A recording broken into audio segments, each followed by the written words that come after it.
काय स्वागत आहे तुमचं आपल्या मिनी ब्लॉगमध्ये। तर आजचा मिनी ब्लॉग स्टार्ट होता सकाळी 10 वाजता आणि ना आज फादर्स डे आणि ना शेवाळे बाबांची ना ॲनिव्हर्सरी सुद्धा आहे। आम्हाला ॲनिव्हर्सरी सुद्धा सेलिब्रेट करायला जायचं आहे संध्याकाळी। मला ताप आला तर मी डायरेक्ट संध्याकाळी ब्लॉग स्टार्ट केला संध्याकाळी मग आम्ही ब्लॉग स्टार्ट केला। मग मी गोळ्या वेळ घेऊन बरं झालो आणि आमचं नक्ष आहे ना कोणत्या सायकलवर बसलं ते बघ ही सायकलवर तर न बसला होता। मग आम्ही गाडी बिडी साफ केली थोडीशी।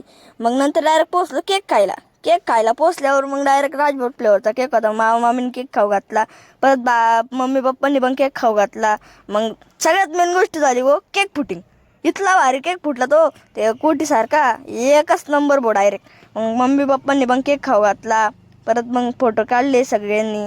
मग परत आले आपले मामा मामीने पण केक खाऊ घातला। मग परत आलो आम्ही डायरेक्ट रील स्टार मग आम्ही पण केक खाऊ घातला। मी आणि दक्षिणी थोडंफार मजाक मस्ती केली आई बाबांसोबत। मग बड्डे मग गिफ्ट तर पाहिजेलच। मग मामी त्यांनी गिफ्ट पण आणलं होतं। मग मजाक मस्ती केली आम्ही गिफ्ट फोडता थोडी। मग आईचा सर्वात फेवरेट गोष्ट डायरेक्ट पोत म्हणजे माळ त्याच्यामध्ये होती ना। आई डायरेक्ट आकाशात उजळलीच होती डायरेक्ट। मग आईने माळबीळ फोडली। मग माळबीळ फोडल्यावर आम्हाला पण तिला आवडली, आईला पण लय ती आवडली।